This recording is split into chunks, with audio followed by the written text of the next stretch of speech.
Depuis le premier confinement, on s'est retrouvés tous télescopés derrière nos écrans et j'ai rencontré un certain nombre de managers qui sont venus me voir en disant mais comment est-ce que je vais faire pour garder un lien, pour garder les gens motivés si je peux plus aller à la machine à café, sentir un peu les bruits qui courent, la tête que font les gens, l'ambiance générale. Comment je fais quoi? Bon, ben, on va voir comment on peut faire dans cette vidéo.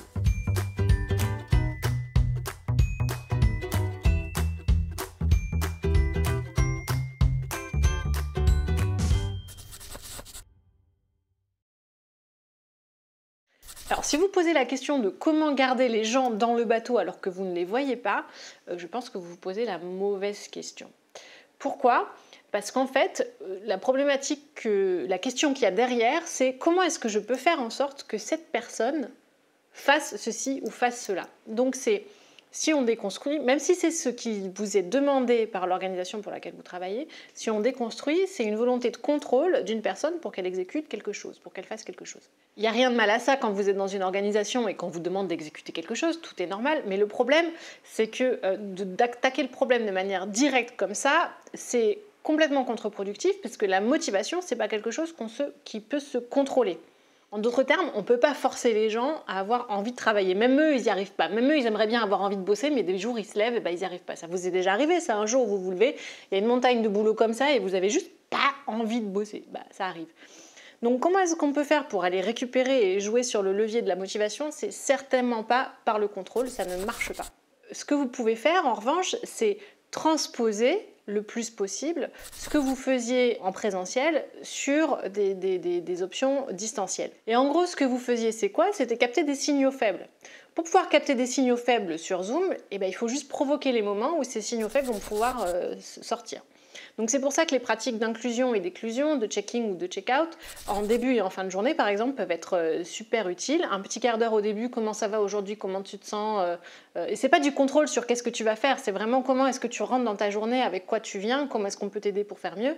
Et la sortie, comment était ta journée, qu'est-ce qui s'est bien passé, qu'est-ce qui s'est mal passé, qu'est-ce qu'on peut faire pour faire mieux le lendemain. Ce sont des moments où vous pouvez sentir ces signaux faibles. Et là, vous pouvez faire la même chose que ce que vous faisiez ensuite en présentiel, c'est-à-dire avoir un appel avec machin, ah je t'ai senti pas top, t'as pas parlé ce matin, qu'est-ce qui se passe? Et donc comme ça vous pouvez transposer, mais pour ça il faut ouvrir les espaces qui s'étaient ouverts de manière spontanée en se promenant dans les couloirs et qui aujourd'hui n'existent plus. Et ce qu'il y a derrière bien évidemment, c'est de faire parler les gens de leurs besoins, que ce soit à l'échelle individuelle ou à l'échelle en équipe. Alors la manière individuelle, ça vous savez faire, hein, de quoi tu as besoin, etc. En équipe c'est encore plus puissant. Parce que donner les moyens à l'équipe de bien fonctionner en distanciel, il n'y a que l'équipe qui aura la réponse la plus pertinente, la plus juste. Donc, ce que je vous engage à faire, c'est de lâcher la casquette de manager qui imagine pour les autres la solution ou de consultant qui imagine pour les autres la solution et qui ensuite l'implémente. Une posture que j'ai moi-même tenue pendant longtemps, hein, donc je vous jette pas la pierre, hein, c'est complètement normal, mais de transitionner petit à petit vers une posture qui est plus celle du facilitateur. Comment est-ce que je peux faire pour que ce groupe de gens, dont par ailleurs j'ai la responsabilité, arrivent à trouver pour eux-mêmes la solution qui leur convient pour bien fonctionner. Alors pour certains, ça va être du 100% asynchrone et on fait des blagues le soir à partir de 17h30 en ouvrant une bière. Peu importe la solution, en fait, l'idée c'est que si elle vient de l'équipe, ce sera forcément la meilleure. Moi, je vois 3 grands bénéfices à lâcher cette posture de manager pour une posture de facilitateur. La première, elle est directe, elle est pour vous, ça vous lâche la pression, ça vous enlève complètement de la charge mentale, parce que quand on est manager, on est tout le temps en train de réfléchir à comment est-ce que je peux faire pour que machin fasse ci, et là il y a un problème de coordination, de trucs, j'ai pas la solution, il faut que je trouve une solution, gna. En fait, si vous laissez le groupe lui-même trouver sa propre solution et que vous vous contentez juste de les interroger d'une manière intelligente, hein, c'est des choses qui s'apprennent, mais ça s'apprend assez bien, d'un seul coup, vous n'avez plus besoin de vous faire des nœuds dans le cerveau la nuit et vous pouvez vous contenter de faire ce pourquoi vous êtes là, de la coordination, éventuellement un peu de contrôle et de faire avancer les projets et d'apporter du soutien aux personnes qui en ont besoin, qui sont peut-être un petit peu plus juniors que vous. La deuxième chose que ça permet de faire, c'est que chaque personne puisse être dans les meilleures conditions par rapport à ses propres besoins. Puisqu'on fait parler chaque individu de manière individuelle et qu'on trouve une solution collective pour agrémenter tous les besoins individuels, on s'assure que chaque personne soit dans les meilleures conditions et on n'a pas une solution standard déployée pour tout le monde qui ne convient en fait à personne. Et la dernière chose, et qui est de loin la plus importante, c'est que ça autonomise le groupe. Vous apprenez petit à petit, avec le groupe, à construire vous-même vos propres solutions.